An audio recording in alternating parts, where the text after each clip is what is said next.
वाह, क्या आईपीओ है।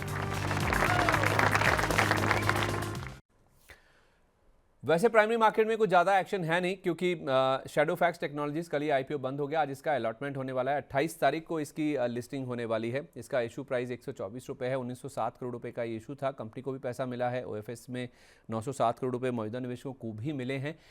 लेकिन इसका जो ग्रे मार्केट प्रीमियम है ना, वो पूरी तरह से इरोड हो गया।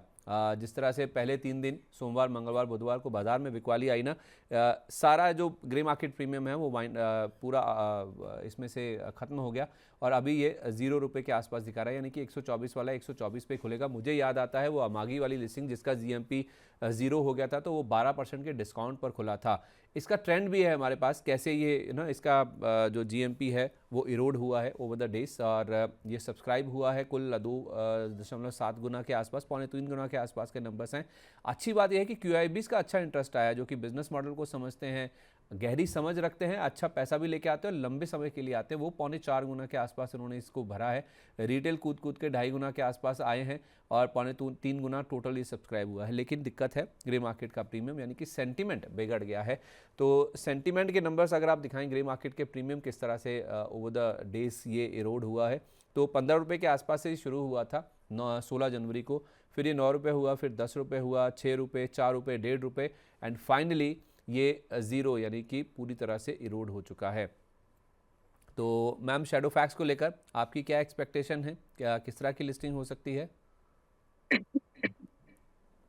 जीएमपी को साइड कर हम बात करें तो थोड़ा बहुत एक रेंज डिसाइडेड है कि ये आपको अप टू 5% के आसपास की लिस्टिंग दिखा सकता है। देखिए, शैडोफैक्स एक ऐसी कंपनी है, इसका बिजनेस मॉडल बहुत स्ट्रॉन्ग है। कल भी जब कहीं पर बात हो रही थी तो बिजनेस मॉडल अच्छा है, लेकिन प्रीमियम लिस्टिंग के एक्सपेक्टेशन से अगर आप पैसा लगाएंगे so you might get disappointment. यही बात मैंने वहां पर की थी, अभी भी मैं उसी चीज को दोहराऊंगी। इसका जो बिजनेस है आज की डेट में, जो केस है, जो ट्रेंड है, या जो भी आपको उसका नाम देना है, ई कॉमर्स इंडस्ट्री ग्रो कर रही है और आगे भी करेगी। नाउ अब जो भी प्रोडक्ट मैंने यहाँ से मंगाया है उसको किसी भी प्लेटफॉर्म, मिंत्रा हुआ, अमेजोन हुआ, फ्लिपकार्ट हुआ, जो भी प्लेटफॉर्म हम यूज कर रहे हैं, जोमेटो हुआ, इन सभी प्लेटफॉर्म का साथ में मेरे पास से ऑर्डर जब तक निकला, सप्लायर के पास से जब पहुंचा, इस बीच का जो ड्यूरेशन है, उस पैकेजिंग, उस पूरे चेन को संभालने वाली कंपनी है ये, जिसमें कि आगे का जो ट्रेंड है बहुत स्ट्रांग है। सो इस नजरिए से अगर आप एक इन्वेस्टर हैं, कि आपको अगर डिस्काउंट पे मिल जाए, खुश रहे, तब अगर आपको डिस्काउंट पे मिल जाए और आप नजरिया 3 से 6 महीने का है तो भी आप इसको रख सकते हैं। सेकेंडरी मार्केट में फ्लैट खुल जाए तो भी आप इसको रख सकते हैं। और अगर आपको प्रीमियम लिस्टिंग सिर्फ 5% तक की ही मिल रही है, डोंट सो इन सो हरी कि आपको फटाफट से प्रॉफिट बुक करना है, क्योंकि इसमें चांसेस रहेंगे आपको 135 155 के भाव आप अगले कुछ महीनों के अंदर ही दिख जाएंगे, मे बी वीक्स। तो आप इसको सकते हैं सेकेंडरी मार्केट में, लेट इट परफॉर्म।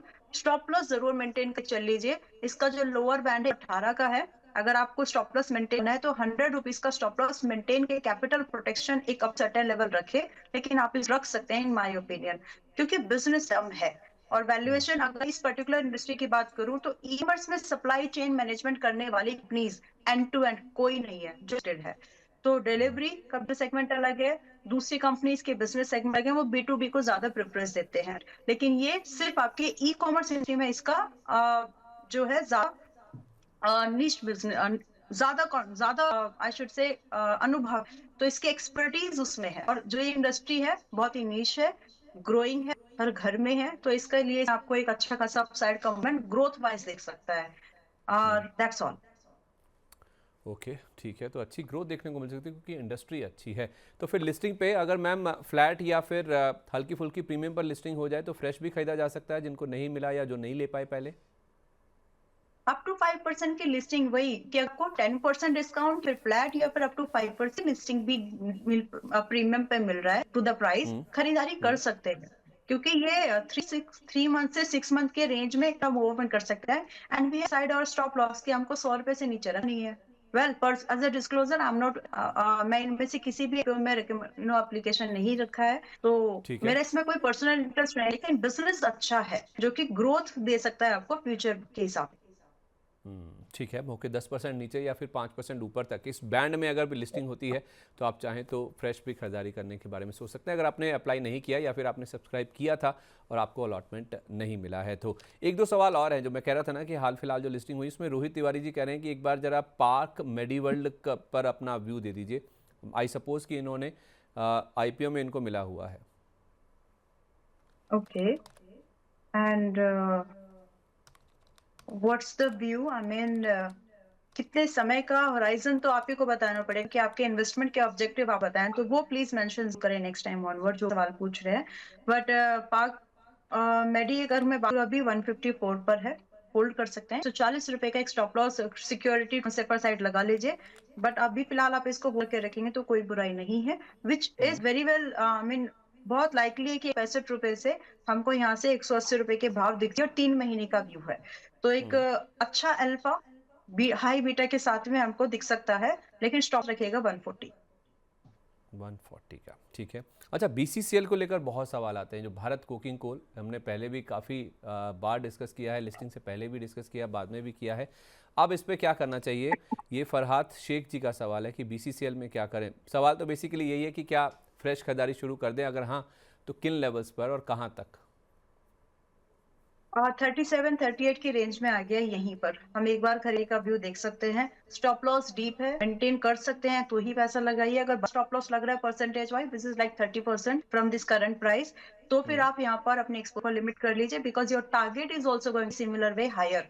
सो आपका स्टॉप, अगर आप 37-30 यानी करंट प्राइस में अगर आप एंट्री करने की कोशिश कर रहे हैं, तो आपका पहला ही टारगेट पर मुझे अभी 45 का दिखता है, देन 55, ये दो टारगेट्स आपको दिख सकते हैं। स्टॉप छोटा नहीं कर सकते क्योंकि स्टॉक का नेचर वैसा है, प्रीमियम लिस्टिंग बहुत दी हुई है, ऑलमोस्ट 100% की प्रीमियम लिस्ट है, तो प्रॉफिट बुकिंग अगर इंटेंस हुई तो ये और नीचे की तरफ सरक सकता है। But kind of this is a time पर एक अच्छा खासा लिस्टिंग प्राइस से अगर मैं बात करूं, लगभग संदीप जी बहुत अच्छा खासा डिस्काउंट है, 20% आगे ऑलरेडी घटते घटते, तो यहाँ पर एक कटा बनता है लिमिटेड एक्सपोजर पर for the 40 and 55 target. Okay, ठीक है, परफेक्ट है। वाह, क्या IPO है। बिगड़े हालात में कैसे बनेगी बात। जनता को चाहिए एक ही जवाब, क्या टैक्स का बोझ कम करेगी सरकार। टैरिफ का डर जब तक नहीं होगा पार, मुश्किल में रहेगा कारोबार। रिफॉर्म के एजेंडे से पीछे नहीं हटना है, लेकिन आगे क्या।